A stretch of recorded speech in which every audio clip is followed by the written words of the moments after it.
Halo,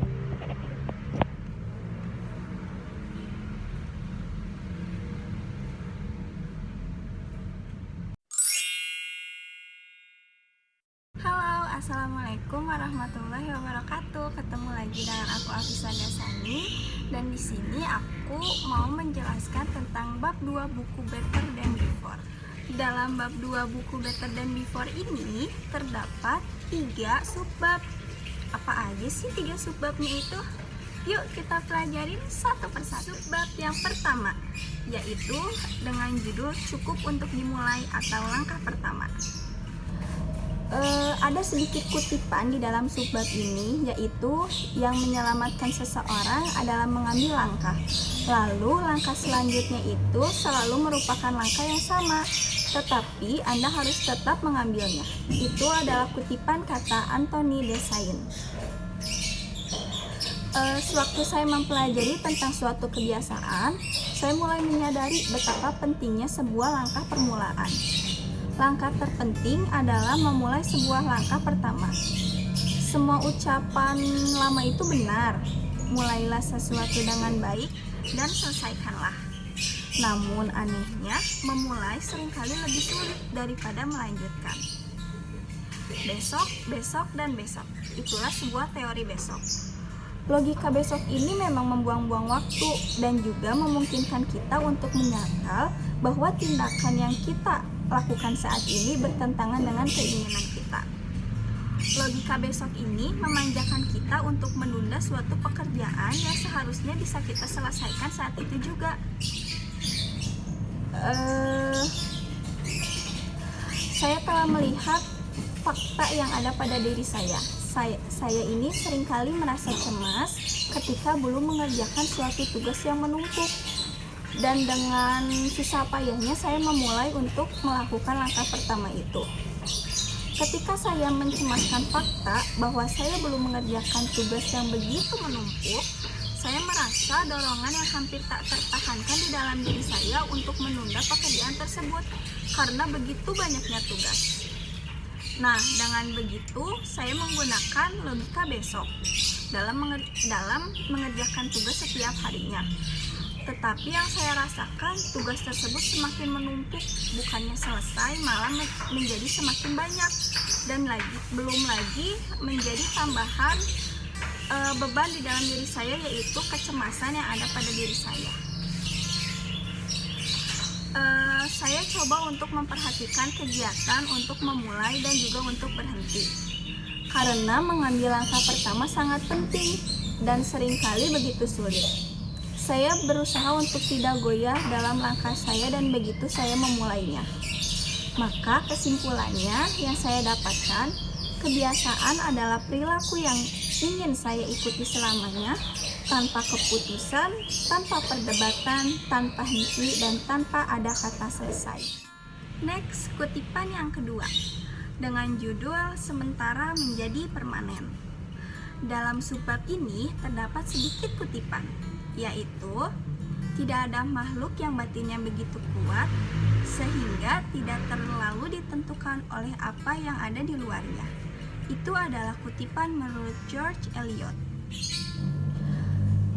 Di dalam subbab yang kedua ini saya membaca bahwa setiap permulaan adalah waktu yang khusus untuk menciptakan sebuah kebiasaan baru.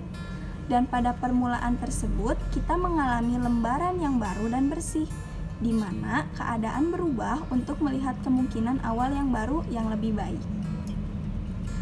Kemudian sesuatu yang sudah kita mulai itu seringkali gagal, namun momen baru yang kita mulai mudah untuk dilupakan pula. Dan terlalu sering kita menyadari bahwa beberapa awal baru memicu perubahan kebiasaan, karena kita ini adalah makhluk kebiasaan. Contohnya itu, coretan pertama pada papan tulis itu seringkali terbukti tak terhapuskan. Kata buku Better Than Before. Kita harus memulai dengan cara yang kita inginkan. Maka mulailah suatu kebiasaan ini dengan hal-hal yang kita suka, dengan mempelajari diri kita, dengan mempelajari lingkungan kita, agar kita dapat berhasil dan menemukan energi yang baik serta tentunya menjadi sebuah kebiasaan yang baik pula. Dan subbab yang ketiga, subbab yang terakhir adalah data point of one. Di dalam subbab yang ketiga ini, saya membaca sebuah kutipan, yaitu perilaku hidup kita adalah cerminan sejati dari pikiran kita. Itulah kata Michel de Montaigne.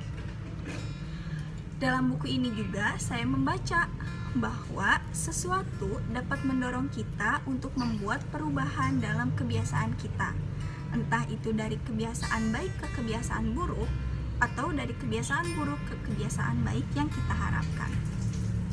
Seringkali dalam prosesnya, saya menemukan cara lain yang tidak terduga untuk mencapai sebuah kebiasaan dan perubahan yang membuat diri saya bertanya-tanya, mengapa saya bisa melakukan hal tersebut.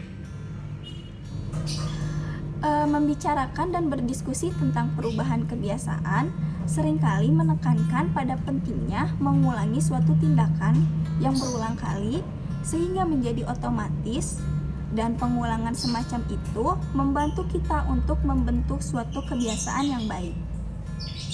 Namun, itu juga benar, terkadang kita disambar petir yang mengubah kebiasaan kita secara instan.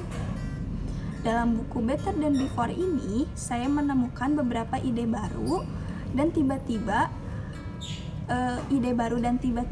dalam sebuah kebiasaan baru yang menggantikan sebuah kebiasaan yang lama.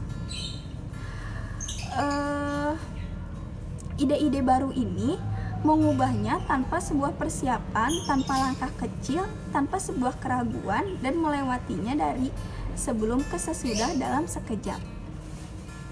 Strategi petir ini mengambil kekuatan dari pengetahuan, keyakinan, dan sebuah ide. Strategi petir ini mengungkapkan wawasan baru, yaitu wawasan baru ini dapat menginspirasi suatu perubahan kilat. Dengan berbagai wawasan yang luas, terkadang dapat merubah suatu kebiasaan menjadi sebuah kebiasaan yang baru. Nah, itulah beberapa hal yang bisa saya sampaikan dalam pemaparan bab 2 buku Better Than Before. Semoga apa yang saya sampaikan ini bisa bermanfaat untuk kalian para penonton dan para pembaca buku Better Than Before. Itulah yang bisa saya sampaikan. Mohon maaf bila ada kata-kata yang kurang berkenan dan kurang jelas. Sekian dari saya. Wassalamualaikum warahmatullahi wabarakatuh. Dadah.